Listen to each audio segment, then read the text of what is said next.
What's up everybody, how are you doing? Welcome to another video.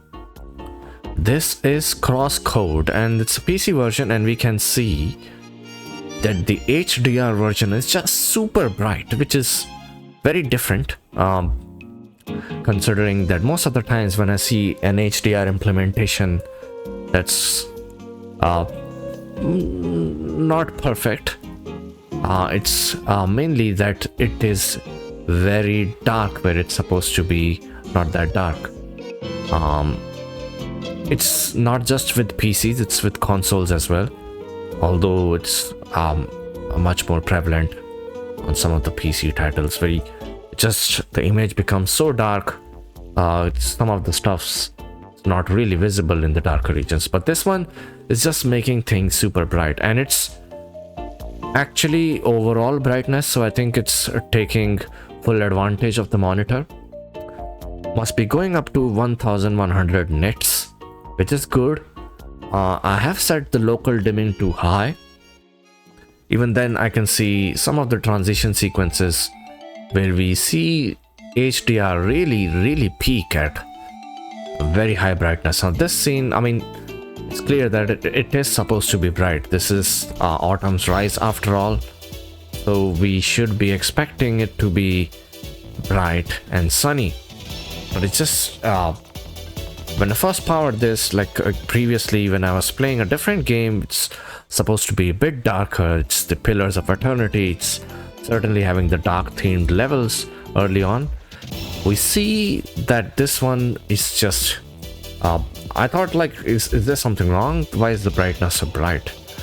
But after my eyes got adjusted to the new level of brightness, it's probably I can see this one is much better. We can skip this chitter chatter, but you get the point. Some of these little quests, we will be starting the new DLC soon, so we have to collect a lot of the old quests that may be pending. Although I did have my previous save from Xbox, but this is the Steam version, so I need to buy the game on Xbox to get the cloud saves so that I can play it locally. And in that case, I should be able to get the save file. But that sounds like I'm not double buying this. If I have it on Steam, it's fine. But that's it, and the game looks good. Yeah, it's really impressive.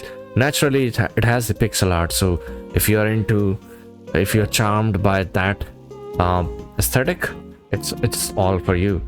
And it has serious amount of gameplay. Some of the puzzles towards the end got really ridiculous for me. I think getting all of the timings right, especially with bosses, like making us solve puzzles with the restricted timing in front of bosses where they attack you, it's a work. You need to practice and get good at this game. So if you're into that type of stuff, this game is for you.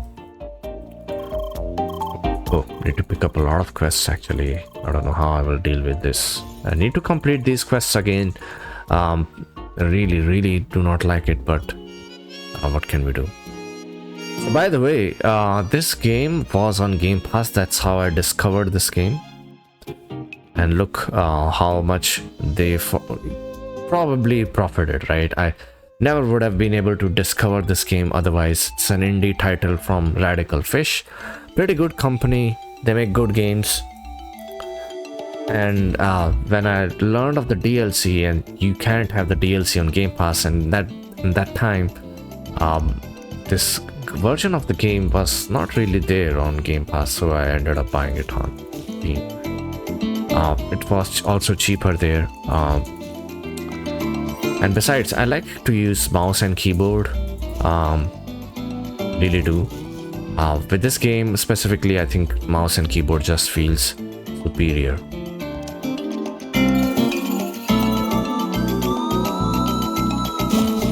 There's a lot of stuff to do here, even within the Autumn's Rise. The amount of stuff these guys lock and ask you to solve puzzles for is ridiculous.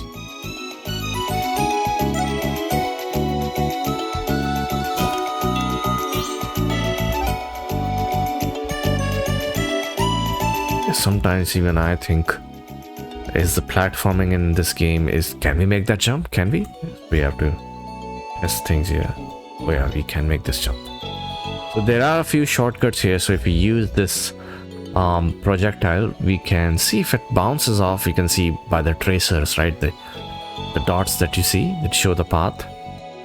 We can see that whether we will be able to bounce off the projectile, which means we should be able to jump on the platform. It's on the same level as where we are, like this, and over here, and we got this chest. Master ball.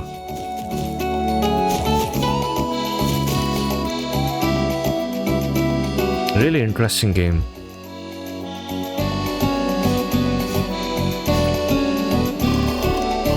Yeah, no, I uploaded one of the main quests in this game regarding getting the Virgin Trail data probe. It's one of my highest viewed videos.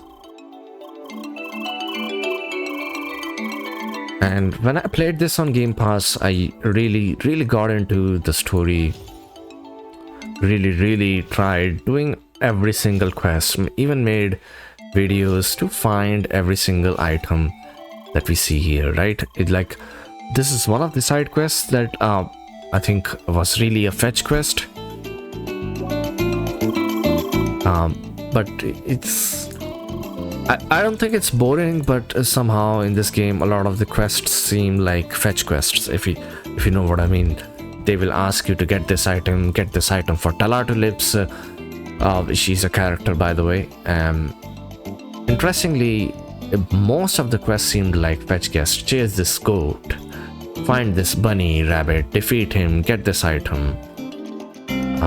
There was no quests with the moral dilemma. There were no choices really involving you to make your own story.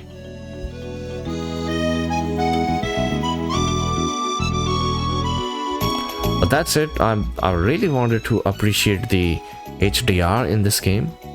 I hope you see the brilliance of HDR and fall in love with this game.